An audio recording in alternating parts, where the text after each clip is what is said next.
함께 읽겠습니다. 하나님이 이 모든 말씀으로 말씀하여 이르시되 나는 너를 애굽 땅 종 되었던 집에서 인도하여 낸 내 하나님 여호와니라. 너는 나 외에는 다른 신들을 내게 두지 말라. 아멘. 21세기는 그 어떠한 때보다 정말 엄청난 속도로 발전하고 있는 것을 아마 성도님들께서 지금 피부로 많이 느끼실 겁니다. 특히 AI가 이제 발달하면서 정말 21세기는 또 하나의 단계를 뛰어넘었다라고 이렇게 할 수 있죠. 이러한 발전은 어떤 면에서는 정말 반갑기도 하고 좀 더 이제 우리의 삶이 편안해지는 이제 방향 속으로 가고 있음을 우리가 발견하면서 정말 기대가 되기도 합니다. 그러나 또 다른 면으로는 이러한 발전이 우리 인류에게 또 하나의 어두운 면을 각성시키고 있는 것은 아닐까 하는 그러한 두려움 또한 생기기도 합니다. 그렇지 않아도 화려함과 흥미로움과 재미있는 것들이 우리의 몸과 시간과 눈을 빼앗고 있기 때문이죠. 돈, 권력, 명예, 건강, 유흥, 게임, 음란물들, 마약, 쇼핑 등 이런 화려한 것들이 우리의 눈을 너무나도, 우리의 마음을 너무나도 쉽게 빼앗고 있기 때문입니다. 이런 것에 중독이 되면 정말 돌아오기 쉽지 않습니다. 그렇다고 해서 그런 것은 어린 세대들이나 취약하지, 나는 그런 거에 흔들리지 않아 라고 할 수 있지만 모든 세대가 각자의 취약함을 갖고 있다고 저는 생각합니다. 난 젊기 때문에 아직 돈이나 명예 같은 것에는 관심이 없다라고 생각했다가는 오히려 그 부분에 더 심각하게 빠지는 자신의 모습을 발견하게 될 뿐이죠. 우리는 이러한 유혹들에 너무나도 취약합니다. 마치 광야의 생활로 문화와 예술과 유흥의 즐거움을 모르던 그 이스라엘 백성들이 훗날 가나안 땅에 들어가 하나님께서 그렇게 멀리하라던 그 이방 민족들의 삶에 들어가자 그 화려한 문명의 즐거움들을 발견하고는 그 화려함이 사로잡혀서 어떻게 되었습니까? 하나님이 그렇게 경고하던 우상숭배에 빠지고 말았습니다. 그 죄의 함정에 빠져서 거기에서 헤어나지 못했던 것을 우리가 볼 수 있었습니다.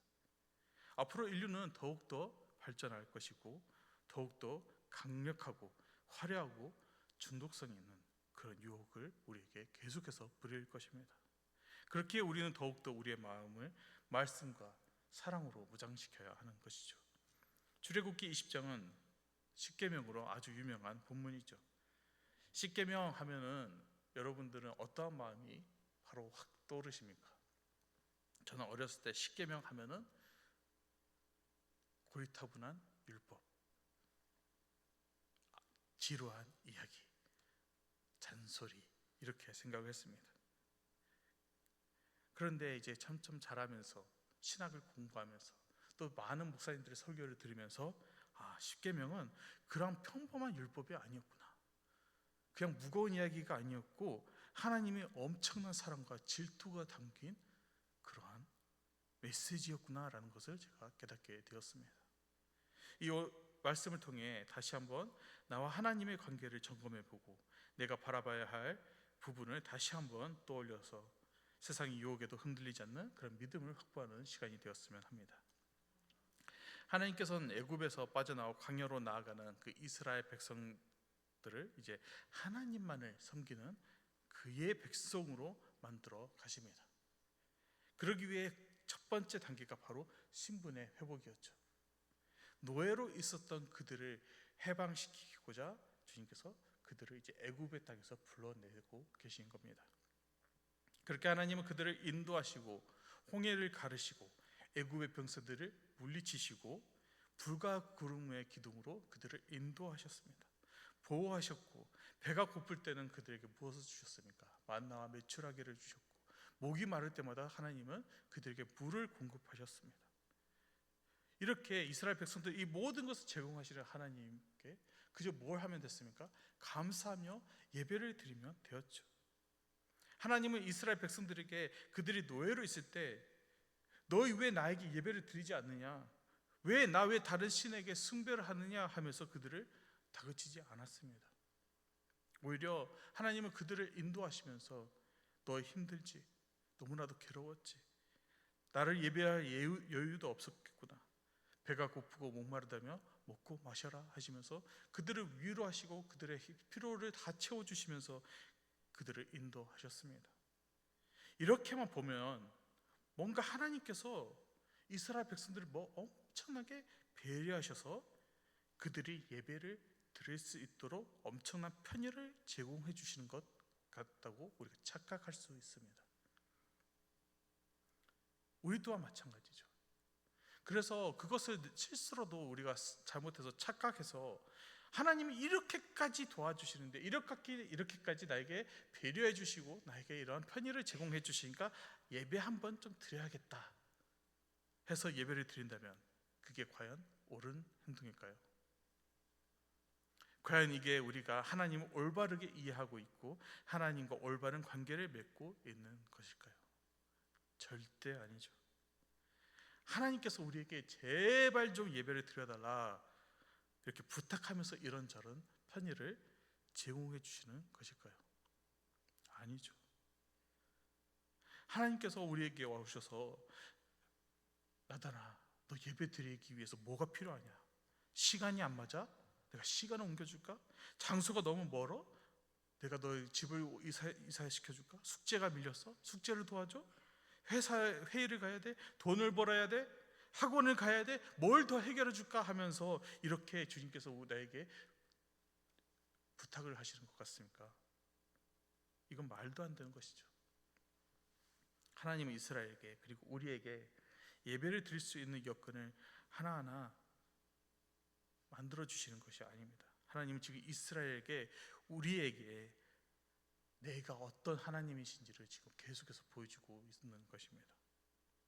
하나님에게 주권이 있고 하나님에게 권세가 있고 하나님이 얼마나 위대하시고 하나님이 얼마나 이스라엘을, 나를 사랑하시는지 지금 보여주고 있다는 것입니다.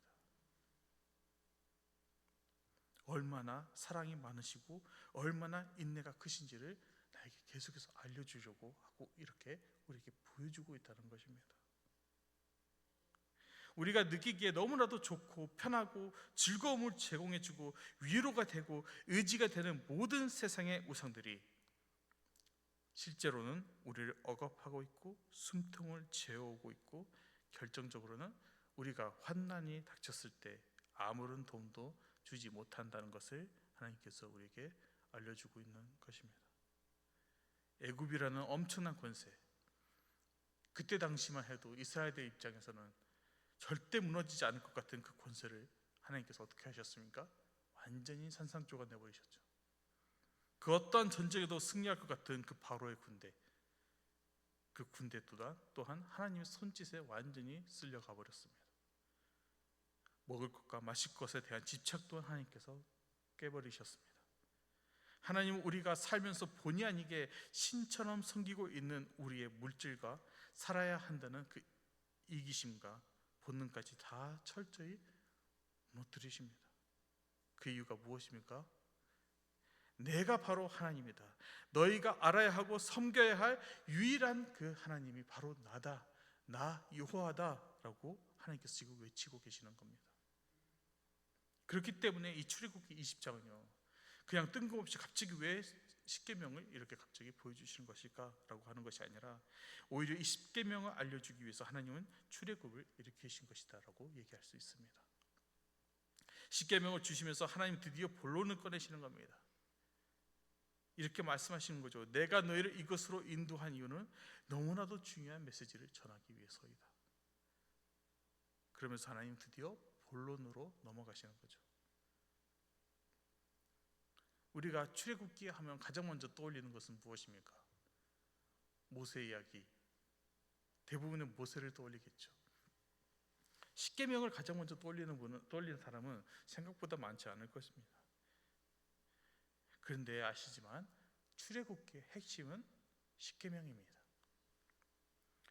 이스라엘 백성은 오랜 노예 생활로 인해서 하나님을 완전히 잊었고 그분이 어떤 분이신지도 잃어버렸습니다. 그렇기 때문에 하나님은 보여주신 거죠. 나 여호와가 내가 너희의 조상들이 섬겼던 그 신이 누구인지 지금 하나님께서 다시 한번 증명해 주시는 것입니다. 그래서 하나님 그 애굽의 권세를 무너뜨리셨고 바로의 군단을 처단하셨고 홍해를 가르시고 음식과 물까지 주시면서 이 세상에서 유일하고 전지전능하시고 위대하신 분은 오직 하나님 한 분이심을 드러내고 계십니다. 이 십계명 통해서 자신을 본격적으로 이제 내가 바로 너희 하나님이다라고 말씀하시는 거죠. 1절에 보시면 하나님이 이 모든 말씀으로 말씀하여 이르시되라고 합니다. 이스라엘 백성에 본격적으로 자신을 드러내신 것이죠. 하나님은 이제 이스라엘이라는 백성을 하나님의 나라의 백성으로 이제 받아들이시고 그들에게 이제 나의 그 하나님의 나라의 백성으로서 지켜야 할 것의 그 법칙을 선포하시는 것입니다. 그런데 이 법칙을 선포하시기 전에 한 가지의 말씀을 더 하시는데 그게 바로 나는 너를 애굽 땅 종 되었던 집에서 인도하여 낸 내 하나님 여호와니라 라고 말씀하시죠. 여기서 강조점을 둔 것이 있는데 바로 인도하여 낸입니다.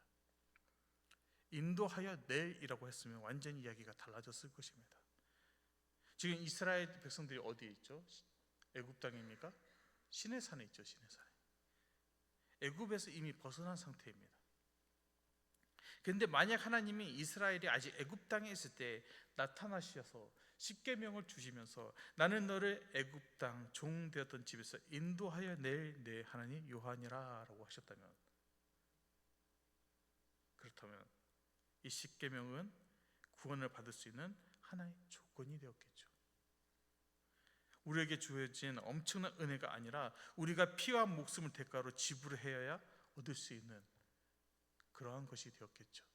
그런데 하나님은 우리에게 나는 너를 애굽 땅 종 되었던 집에서 인도하여 낸 내 하나님 여호와니라 라고 이스라엘 백성들에게 먼저 이것을 확실하게 알려주고 가십니다. 그 어떤 조건 하나 없이 이스라엘을 애굽 땅에서 구원해 주셨던 것입니다. 애굽의 권세를 꺾고 재앙을 내리시고 구원하시고 홍해를 가르시고 이 모든 것을 이스라엘 백성에게 조건 없이 대가 없이 주셨던 것이죠. 어느 누구는 구약은 너무나도 무거운 책, 어려운 책, 하나님의 진노가 가득한 책이라고 하지만 구약은 그 어떠한 고리타분한 율법이 아니라 진노가 가득한 책이 아니라 오히려 저는 구원이 가득한 책, 사랑이 가득한 책이라고 생각이 됩니다. 이렇게 어린 양의 피로 구원을 받은 이스라엘 백성이 시내산에 도착을 합니다. 그리고 시내산에서 하나님께서 직접 나타나셔서 친히 십계명을 쓰셔서 하나님의 나라의 백성이 된 이스라엘에게 전해 주시죠.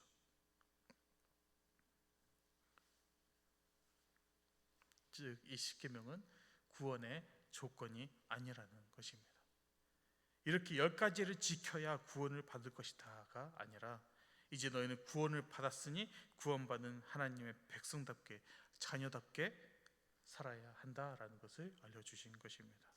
그리고 드디어 첫 계명이 등장합니다. 너는 나 외에는 다른 신들을 내게 두지 말라. 이 첫 계명은 모든 십계명의 핵심입니다. 좀 과장해서 이 1계명을 지키기 위해 이 첫 계명을 이해시키기 위해 나머지 9개의 계명으로 설명하고 있다고 할 수 있을 정도로 이 1계명이 정말 중요한 것입니다. 솔직히 이 첫 계명만 지켜도 나머지 9개의 계명은 자동으로 지켜질 것입니다. 성도님들 이 첫 계명에 대해서 어떻게 생각하십니까? 너는 나 외에는 다른 신들을 네 앞에 두지 말라. 이 계명을 주신 하나님에 대해 어떻게 생각하십니까? 무서우신 하나님?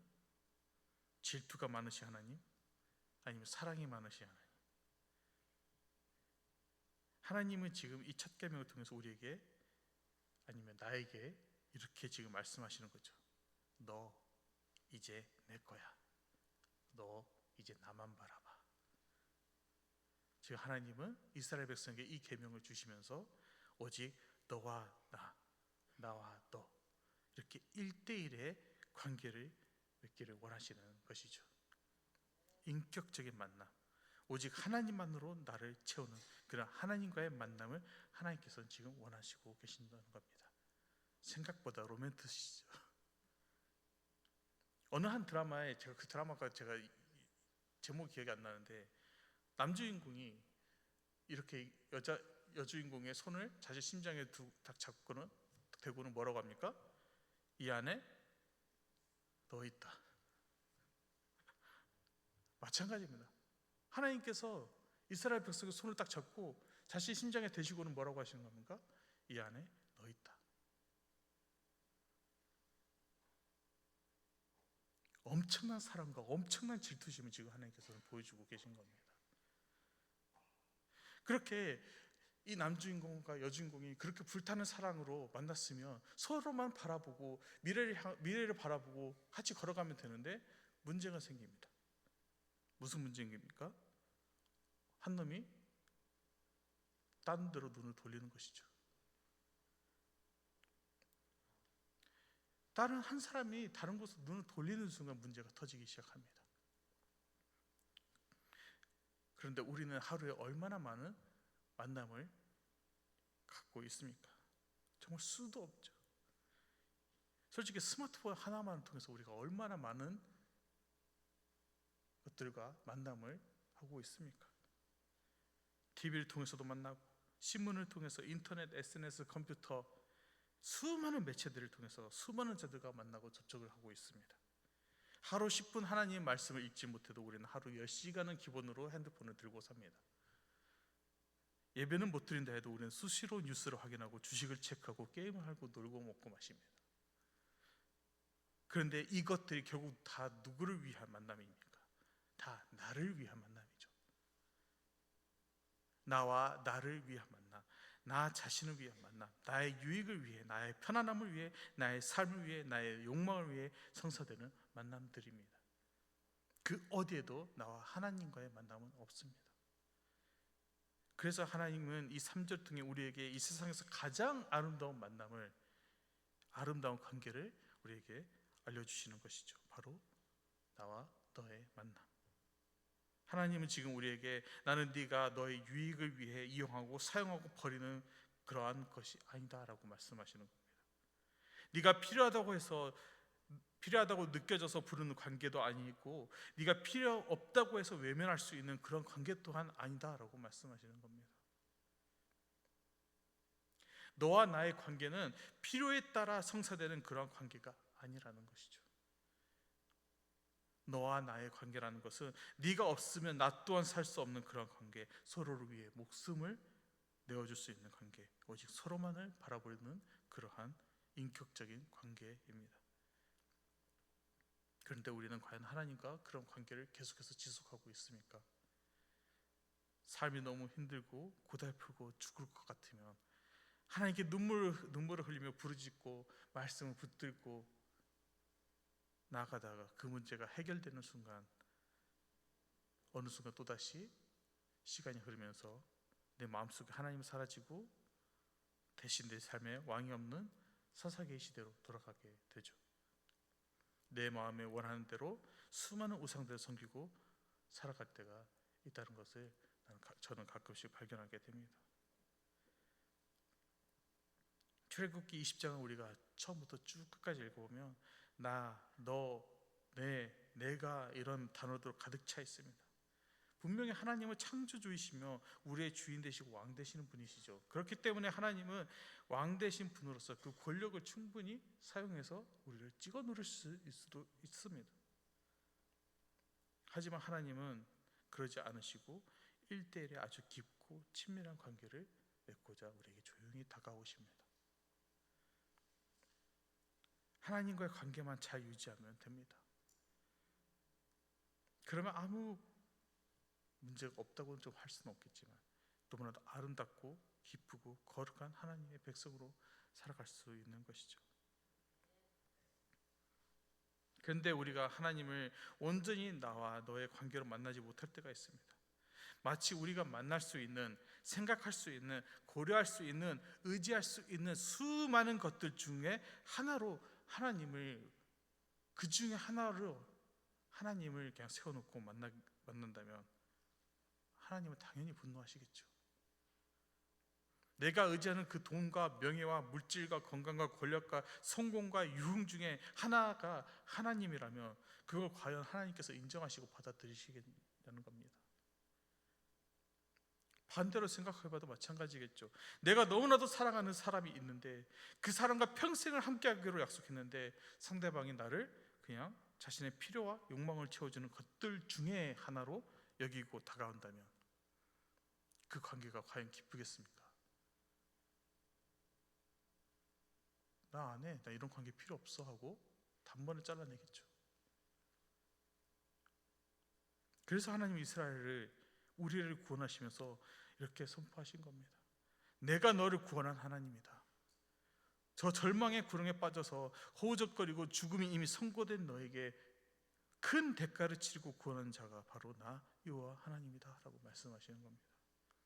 그러니 너는 나 외에 다른 신을 두지 말라고 분명하게 말씀하고 계시는 겁니다.